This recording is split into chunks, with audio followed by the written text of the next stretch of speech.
பாகிஸ்தானின் ராணுவத் தலைவர் புளோரிடாவிலிருந்து அணு ஆயுத மிரட்டல் விடுத்தார். இஸ்லாமாபாத் அல்ல, ராவல்பிண்டி அல்ல, தம்பா, புளோரிடா. இந்த முறை அவர் இந்தியாவின் மிகவும் மதிப்புமிக்க சுத்திகரிப்பு ஆலையின் பெயர்களையும் முகேஷ் அம்பானியின் பெயர்களையும் கூட சூட்டுகிறார்.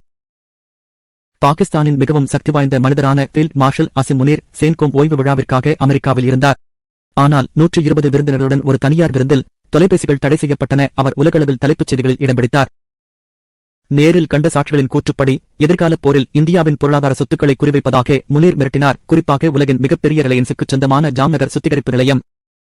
இந்தியா அணை கட்டும் வரை பாகிஸ்தான் காத்திருக்கும் என்றும் அவர் கூறினார். பின்னர் மேற்கோள் காட்டினார்.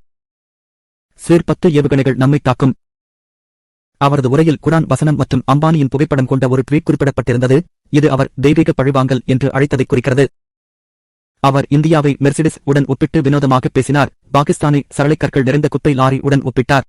அவரது முடிவு: அவை மோதும்போது இரண்டும் விபத்துக்குள்ளாகின்றன, ஆனால் மெர்சிடிஸ் அதிகமாக இழைக்கிறது. இந்தியா கடுமையாக பதிலளித்தது. இது அணு ஆயுத களஞ்சிய சத்தம் மற்றும் மிகவும் பொறுப்பற்றது என்று கூறியது. பாகிஸ்தானின் வெளியுறவு அமைச்சகம் பின்னர் அதை திரும்பப் பெற முயன்றது. சிந்து நதி ஒப்பந்த பேச்சுவார்த்தைகளை மீண்டும் தொடங்குமாறு இந்தியாவை வலியுறுத்தியது. இது உள் முரண்பாடுகளின் தெளிவான அறிகுறியாகும். இது உண்மையான தோரணையா அல்லது போரைத் தூண்டும் முயற்சியா? உலகளாவிய கண்டனத்திற்கு ஆளாகக்கூடிய அமெரிக்க மண்ணிலிருந்து இதுபோன்ற கூற்றுக்களை ஏன் கூற வேண்டும்?